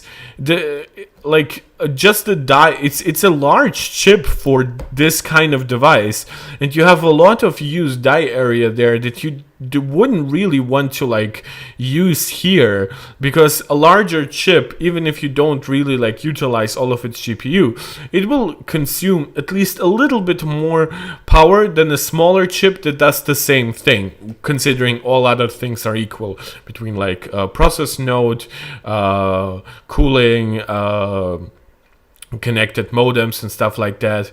But like the 720G, Jesus Christ, like they basically got it because it was cheap, and because it like I believe it probably then comes with a decent modem. The chip is the but then it's like only 4G, it's not 5G, right? The thing. A speaker, dual microphones, and a 4G LTE radio system. Yeah. There's also Bluetooth, Wi-Fi, GPS, and an accelerometer. The larger visor on top of the pin adds the optical array, which includes a wide-angle camera, a depth sensor, and the laser projector that serves as the pin's only display. Well, almost only. You also get two sets of LEDs. The small beacon on the corner, which tells you what the pin is doing. And yeah, so a lot of the same breakdowns that Mrwhosetheboss already did. Not much to cover Unlike here. a smart speaker or smartphone, the pin isn't always listening for a wake word, so its assistant can spring into action. To talk to it... It also kind of has to be that way, because otherwise with a 720G, and I assume not the latest modem by any means, it would probably have like zero battery life at that point. You need to press the touchpad on its face, and hold it down as long as you're talking, during which time the trust light will glow orange. When you release, the microphone shuts off along with the light. When you take a photo, which you do with the double tap of 2 fingers, the trust light turns green, which it also does for a video, which can roll for a maximum of 15 seconds. In today's era... And I believe 1080p 30, right? ...of body cams and constant suspicion that our phones are listening to us to serve up Instagram ads, I think Humane rightly erred on the side of caution with the privacy element here. And even if He's you too wanted to use it nice as an in that eavesdropping regard. device, Yes, I understand, but like as long as the light glows, right? Why should it be limited? Well, we know why it's limited, right? It's because it would freaking overheat. Which, by the way, like with how this device is designed, like wouldn't to have a small fan made some sense? I guess it would make it larger and or thicker and potentially more of a hassle with like the magnets. But man, it would have gone such a long way, especially once you consider some of the issues he will later list in the video. the pin's own limitations prevent that. Record an audio note. Your AI pin doesn't have the capability to record audio notes at the moment. Yeah, I will not Sound even Savage write that says down it. separately. It's like Sound Savage it says duplicates everything. features, Another but Wednesday worse. But a lot of basic features are missing. I already wrote that down. Those It's limitations start with the laser. But first, let me say I love this concept. Tap the pin to wake it up and hold your palm out, and the projector turns your hand into a home screen. Move your hand around, and a little highlight, much like a mouse cursor, moves with it, and you click by tapping your fingers. The home screen gives you simple stuff like time, date, weather, notifications, and nearby attractions. Give your hand a little push, though, and you get a carousel of additional available apps: phone, messages, camera, music, and settings. To go back, you make a fist, and to shut it off, you just drop your hand. Or wait for the pin to overheat, which it does often. Yeah. Apparently, it takes a lot of power to project a 720p image onto a palm using a Class 2 laser, so you'll only get 6 to 9 minutes of projector time per session. More frustrating to me is the laser's maximum brightness, which might seem overpowering in some of these shots because capturing footage of a projector like this is challenging. But in the real world, outdoors, the laser is almost invisible and therefore useless. And that's a big bummer when you need it. For example, you need to unlock the pin anytime you've taken it off its backing, which is smart because it prevents someone from ripping it off your shirt and getting into your business. Hey. But the only way to enter your unlock code is through the laser. Take it from me, having to excuse yourself from an outdoor table to find some shade so you can get into your $700 AI pin is more Silicon Valley than you ever want to be. Yeah, those are the kind of problems that really come up if you actually use the product, and this is why I really wanted to react to MrMobile and not just Mrwhosetheboss, basically all the misters today, because stuff like, putting in your pin is kind of a pain because it's sort of not private at all, which kind of defeats the purpose of a pin. But you cannot have a device like that without a pin, so you really are like in this really bad situation. This is why I'm saying this is a device that would have worked better during the pandemic. Less people outside, or you are at home where you are just with loved ones and stuff like that. Yeah, so many limitations. It's kind of hilarious. In a way, the laser's limitations aren't that surprising, because Humane doesn't intend for you to laser in all that often. After all, this is a de facto display, and a huge part of the company's mission is to divorce us from our displays so we can be more present. So the pin's primary interface is supposed to be voice.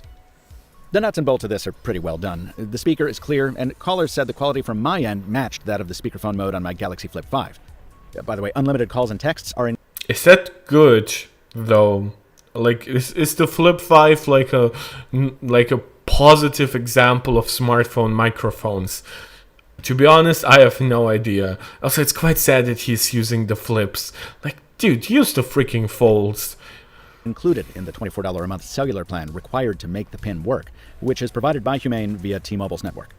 No, it's not loud enough to... Guys, I'll be right back. I think this is now the package I was waiting for.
I apologize.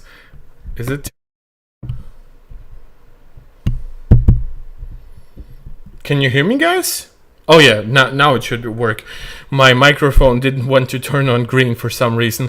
I apologize for the chaotic stream. This is what happens when you expect like a package and when you like sort of get one before when you think you have to sign. Man, I should have just said that they should just hand it to some neighbor.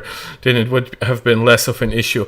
I apologize. I will flag the times where basically disappeared as like timestamps in the video, so you can just skip them, so it doesn't present an issue.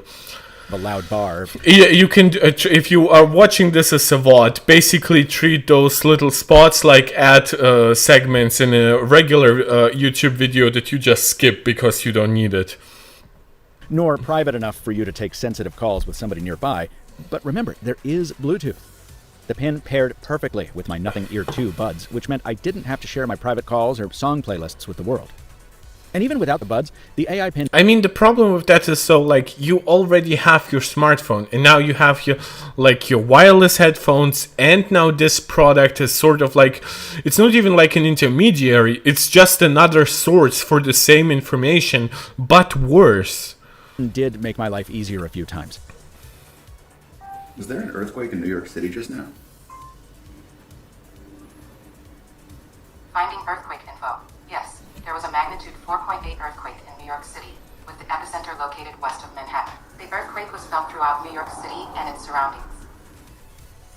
Interesting way to start the day. And of course, what happens after you experience only the second earthquake ever in your life? Well, you call your mom. Of course. I don't make the rules. I understand that. Talking to her through the Pin while doing laundry meant I didn't have to cradle my phone or connect any earbuds. And I shared this yesterday on Twitter, and yeah, the reaction to this were quite hilarious. What happens when you have a 30-minute call? Folding away. That is until the Pin overheated after only It overheats. Your AI Pin needs to cool down for a few minutes. Bye, Mom. Actually, that wasn't the first interruption in this call. The Pin seems to have weaker cellular reception than a Aww, phone, as he it has drops like calls two in my cute kitchen, cats. where my phones do not. But I'm burying the lead. No, I don't want to say lead. What rhymes well? What rhymes with lead? Words that rhyme with lead include a dead, dread. By the way, dead does not rhyme with lead. It rhymes with lead, which, I mean, it's like, it's so weird. Like, the first example that it gives is actually wrong. But I'm burying the dread. Yeah, it's not the thermal problems, which Humane says it's working on, or even the battery It, issues. it cannot fix them. It's permanently connected to 4G. It has a relatively inefficient older processor. It does not have any kind of active cooling. If it wants to add any kind of other functionality where the operating system actually has more to do, then like I could see them like maybe optimizing the base OS a little bit or something like that. But if they also plan to add more features, then the idea that they could like fix overheating is basically impossible. The reason why like the iPhone 15 Pro had overheating issues at first was because there was a software bug that created more load on the CPU. That's not the case here, at least I don't believe so. It's clearly overheating when there is a load on the CPU, but it's a load that you ask for. The problem with the iPhone 15 Pro was that it had a bug that created load on the CPU that you didn't want to have. Which have been so bad that Humane had to send me replacement samples for the boosters. Now, what makes the Pin so frustrating is the thing that's supposed to be its big pull: AI. The Pin uses a custom blend of large language models, including OpenAI, Microsoft, Wolfram Alpha, and others, to answer questions and execute tasks without taking you from Which, like, Wolfram Alpha is like the one like AI kind of stuff that like Siri uses, or that's at least how it was introduced, right? Wolfram Alpha basically is like the precursor to a lot, not even because of AI, but just because of how it aggregates data and presents it to you. It's by no means like generative AI in the modern sense. Moment. The closest I got to this was asking the Pin for cat facts while playing with my cats. For Aw. example, I learned that cats Oh can't my taste god, sweetness. they really go Or to freaking asking it town. random questions that bubble to mind without worrying about the exact phrasing that a Google search sometimes demands to defeat the SEOification. Can you translate the foreign lyrics in the Jimmy Buffett song One Particular Harbor? Jesus, but that's like, would you want to listen to that as it says that in the unnatural voice? Or would you much rather read it so you could go back? Maybe you have missed something. Maybe someone was talking and you basically couldn't hear a part. Oh, God. Of the modern web. Look at this book and tell me what the title translates to. The title of the book translates to In Quarantine. By the way, all your questions, along with your photos and phone calls and notes to self, are accessible on the web at humane.center, which is a convenient hub for managing your Pin while at your computer, or you can access it from a phone as well. The Pin even got a few questions right that I didn't expect it to, like telling me the time for the next boat to the city from my digs in South Brooklyn. The next ferry from Red Hook to Wall Street is at This is where we get to stuff that is maybe not quite hallucination, but where it gets like really awkward and weird. from Lorraine St/Columbia St. But when you say AI gets something correct, well, in 2024 at least, correct is a relative term. That ferry time was off by enough to miss the boat. The closest coffee shop to my office is... I mean, then it wasn't correct. That's kind of the point. Not this one. And if you thought Humane's announcement video was the last time the Pin would give wrong information about an eclipse, think again. When I asked it for the time we'd get closest to totality in New York City, its answer was off by over an hour. Actually, well, at least it gave you time early. Imagine if it gave you like a time an hour later, and the eclipse was already gone. That way you are like ready too early, but still have time afterwards. And that's the trouble with AI, right? For every eye-popping example of utility, there are 5 examples of its utter stupidity. Your AI Pin cannot redial the last number without the recipient's information. If you'd like to make a call, literally the last call I made. or number of the person you'd like to call. Redial the... And if that doesn't... Wow, that looked like genuine frustration. That did not look acted. get your blood pressure high enough, you will experience nothing more maddening in your life than trying to send a text message from this thing. Jeremy Lister said, well, whatever that was doesn't seem to have worked. Reply to Jeremy Lister. He has a little bit like a Robert Downey Jr. look, doesn't he? Like, and he has well, Robert Downey Jr. obviously I only know from acting, but he has like the mannerism that RDJ has when he acts like mad and angry. There are multiple matching contacts. Which one do you mean? Oh my Jeremy God. Lister, mobile. It's or the Jeremy same. It's the Lister? thread we were just doing. Jeremy Lister mobile. Sending the message, the number change isn't an actual change, and the previous attempt didn't work. To Jeremy Lister. Yeah, and this is also when like AI gets like really verbose and answers in like sentences that are obviously too long. This is where you know that the problem with the current wave of generative AI or AI, I guess, it was not designed for voice assistants. It was not curated to respond very quickly. It gives you information sort of like in a research project kind of way, but it does not, like, it doesn't shut up when it needs to. Like, that's one of the good things about Siri. If it doesn't know something, it just doesn't say anything pretty much beyond I'm sorry. And if it knows something, it will usually say it in a very short and distinct way. Sure. Even receiving texts from the Pin is a pain. Read me David Kogan's text message. David Kogan said, I refuse to talk to you through this device. I literally do not have time to list all the different issues I had trying to text by voice, beyond simply telling you not to do it. I confirmed the same problems existed with other reviewers, by the way, and I asked the company for comment on this, as this video was going into the can. I'll drop its response in the comments. And I've read like a tweet today, which I believe I commented on, that said like, well, if this was like a device from FANG, right, like the big stocks, right, your Metas, your Alphabets, your Apples, your Microsofts, the problem with the reviews would be much more positive. I promise you guys, even Meta with like their attitude towards like sort of unfinished hardware sometimes would put out a better device. And I'm sure that if they like connected it directly to their specific language models, it would at least give you like proper integration into Facebook services and stuff like that. If Google launched it, it would be basically like a mini Android device. If Apple launched it, it would integrate perfectly into the rest of the ecosystem. Maybe the assistant would be downright shit, but you damn sure know that iMessages would work on the device.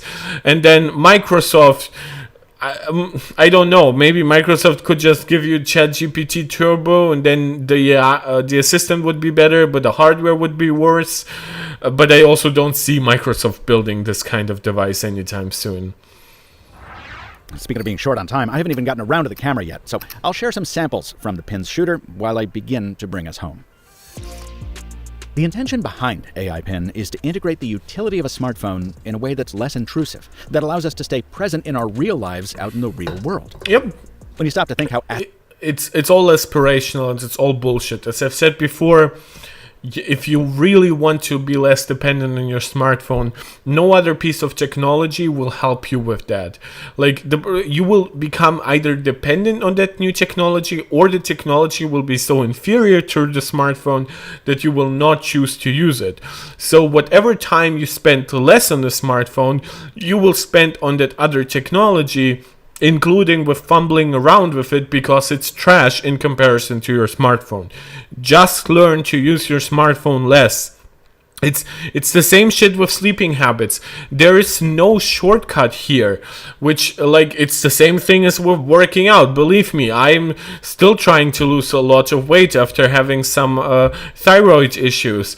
It's not easy, but there are no shortcuts. Yes, sometimes you can find something that really helps you, that really connects with you, but this idea that you just, like even like for example Ozempic for like weight loss, right?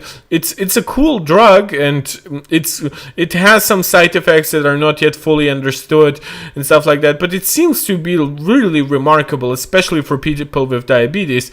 It still won't help you if you don't properly work out. And in fact, sometimes losing weight too quickly could have other health repercussions, so that shortcut could be problematic in other ways. And of course, if you overdo it, then those potential side effects become even more severe. But the problem is like it's one element that help you, hopefully with also like changes in your diet and your workout schedule, right? While here it's basically like, well, jam this into your life and now you will use your smartphone less. No, you haven't solved any of the fundamental issues that make smartphones addictive. You just gave us one more piece of technology to fight with. Aspirational that mission is? Well, Humane's habit of weaving imagery from the real-life space program into its own branding makes a lot more sense. This product is a moonshot. It's not an app for your phone or even an accessory. No, it's not. Like, I know the word moonshot does not... like, it's not 1/1,000,000th of a moonshot. For your phone, because those ideas aren't big enough for people as ambitious as this team. And when that boldness bleeds through all the bugs, I get it. Asking the Pin to catch me up and hearing it summarize my messages is an amazing time saver. And in those brief flashes, it delivers on the concept of a virtual assistant far better than anything. I mean, all the photos are kind of mediocre, and even for good light situations like this, I would actually argue they're bad. Apple, Google, or Amazon have done. I can't wait until it can... That's not true. I mean, like, Apple was the first company to have a legitimate voice assistant, and Google pushed far ahead of it with Google Assistant.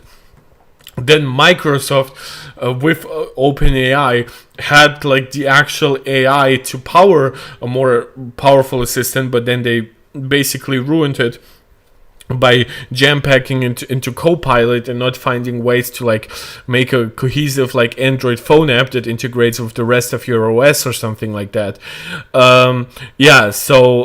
This is not doing more for like assistants and stuff like that than Apple, Google, or Microsoft have done. It's by all metrics wrong. Can read my calendar, so it can distill my schedule in a similar way. But at launch, there's no calendar support, nor is there a reminder feature, or timers, or health tracking, or turn-by-turn directions, or any music provider that isn't Tidal. or even an alarm clock. It's all coming soon, presumably alongside some camera optimizations that'll help the Pin take better pictures, and battery tweaks that'll give it more runtime. By the end of a week. And this is the problem. Those things fight each other. The more functionality you give it, the less likely it is to have improved battery life. The more functionality you give it, the less likely it is to solve overheating issues. And this is the problem. It's both a hardware form factor that is in of itself limited. It uses, as I said time and time again, an imperfect technology in today's AI assistants. And so the errors that can pile up actually then pile up on top of each other as well. With my AI Pin review unit, I realized why you get so many batteries in the box. I needed every single one to make it through the day, by the end of which even my charge case was depleted. What's worse, if I let the Pin go dead before swapping in a fresh booster, it could take as long as 20 minutes for it to power back up again. Yikes. I don't know why Humane decided to launch the Pin when it's still so plainly raw in the middle, but the answer to that is always some variation of because it had to. Just as it might eventually have to offer the AI Pin as that less ambitious phone companion that many might want. Yeah, so review devices it's funny how the comparison actually, how like the reviews actually end in similar ways, where Mrwhosetheboss said something very similar, in which if it was like a simpler device that actually paired with your smartphone, well, he didn't say it would need to be simpler, that is from MrMobile, but I also said it should be simpler because that would also make it cheaper and therefore more attractive. Need to be ready to be reviewed. I say that all the time and I mean it. So no, I can't recommend the AI Pin in the form in which I received it. But I will say that I plan to continue covering it, and for that purpose I bought a long-term retail sample to replace the review unit I got from Humane. When you add the unlimited LLM queries to the unlimited voice, text, and data, the $24 a month actually isn't a bad value.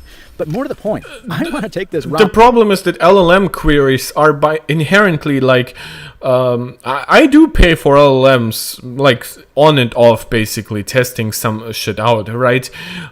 Which makes it expensive on like a per month basis whenever I sign up. But since I am unsubscribed for like 9 months of the year, it works out in the end. And it never like grabbed me like unlimited, yes, because with this device it's also very likely that you would actually do a lot of queries, as they both he and Mrwhosetheboss said, like half the time it doesn't it fails completely, half the time you might try again because it was so slow you don't know if it failed, and then maybe another half of the time it failed by giving you a wrong response. So you really need those unlimited queries, because if they weren't unlimited, then this device would have no value. And since you basically get nothing without paying that $24 a month payment, well, yes, $24 a month for unlimited queries isn't bad, but given that's a device that wouldn't work without it at all, it's then not as good, right? Is it too confusing the way I worded it? All the way to the end. I want to see how close Humane can get to its goal of replacing the smartphone. Because even though I remain convinced that people don't want to be rescued from their phones, I'm also convinced that the stagnancy of that smartphone space has created... And I've said it again, the only way you think that there's a stagnancy in the smartphone space, especially him, who also covers like foldables, you only think that if you cover like 20, 30 products a year in that same genre of hardware, and you basically ignore the fact that normal people upgrade every 2, 3, 4, 5 years. And people don't care that like their smartphone is still like a glass aluminum sandwich. That's how they want it to be. Fertile ground for new ideas, some of which really deserve to exist. The AI Pin doesn't currently meet that bar for me, but which is amazing because I kind of expected him to say that it deserves to exist because of future potential, but it maybe not deserves to be bought. But the fact that he believes it's so unfinished, so imperfect to say the least, that it in its current state simply doesn't deserve to exist, that's really, really harsh coming from a tech enthusiast like MrMobile. I think the team behind it is capable of someday getting there. And the geeky privilege of living in this particular flavor of the future, following along on a mission like that, and getting to tell you about it, is why I do what I do. Yeah, I can understand. Obviously, like for a true tech enthusiast, that job is like amazing. This video was produced following 10 days. Okay, so there isn't that much else he covers. I probably am gonna wrap up because we're coming at the 2-hour mark, and I just streamed 2 hours yesterday, so my voice still didn't fully recover, and I still streamed today. Basically, there isn't that much that I would even say about this beyond like everything that we just wrote down, right? So it's basically a device that fundamentally, even if it were like a great idea, which I'm still skeptical about, it's rushed to market. This is why it's currently getting negative reviews across the board. Its basic functionality is like an ambient computer that is powered by AI and voice assistants is simply not ready yet, and it becomes even worse when you consider that like you have to pay for that voice assistant in basically in perpetuity. The voice assistant itself is slow. The only alternative input method with the laser is clunky. The laser itself is not very bright, and whenever you try to use a more advanced functionality, including the laser, the device just overheats, gives you terrible battery. This is why you need all those batteries that are shipped in the box, which sort of improves the value proposition, but then again, it's a terrible value proposition because of both a higher than thought upfront cost, but also then the perpetual subscription that you have to pay. There is basically zero functionality without that subscription. App support in of itself, because it doesn't connect to your smartphone, because they didn't reach out to developers, I guess, or something like that, is basically non-existent, as is basic ass functionality that should be there just from them using a fork of Android for this, like alarms, reminders, calendar integration, things like that. It by itself has the mission to be not necessarily a full smartphone replacement, but basically reduce your dependency on it. It fails to do so because everything it does is just like duplicates some of the features of a smartphone, but does it worse in a way that basically forces you to use your smartphone.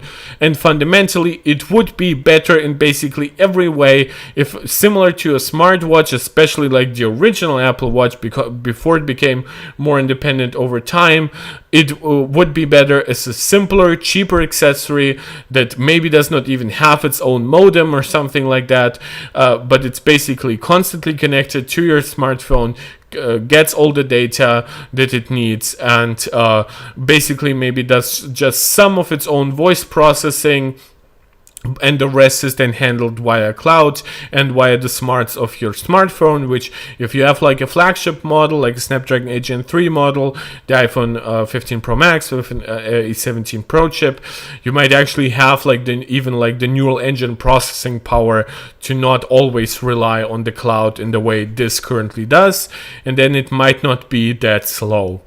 So yeah, those are basically my thoughts on the Humane AI Pin. I also think that the people covering this on like social media are really dishonest. I've seen some people saying like, well, if it were like a device from the major tech companies, it would be treated better. I'm saying this device would be better if it came from any of the major tech companies. And in general, I just think not only is it a poor idea, but it's also executed poorly right now because it's so clearly rushed to gain any kind of relevance in the market.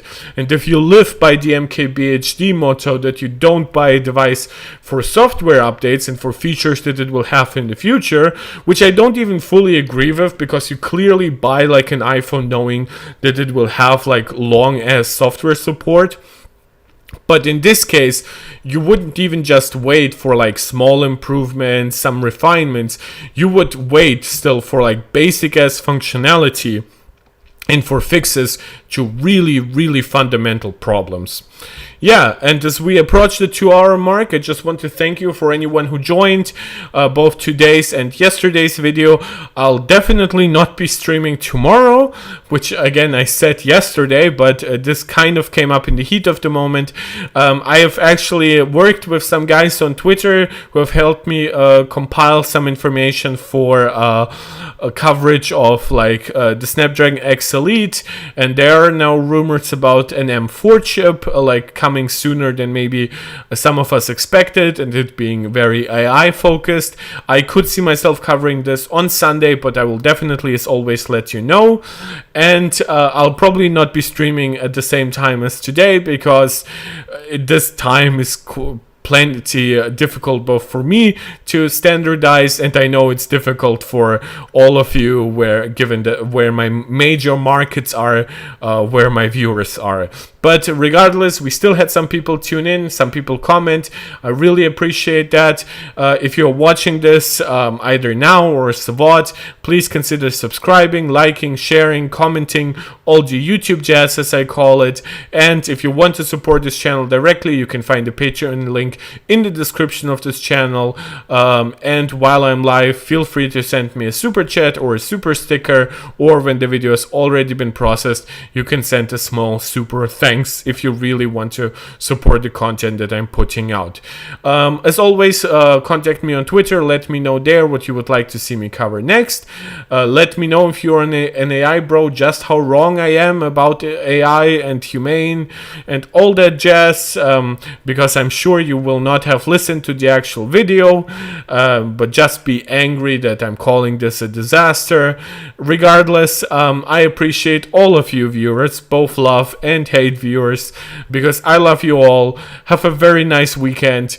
I'll let you know when the next video comes up. Thank you so much. This is Mark Tech, tuning out.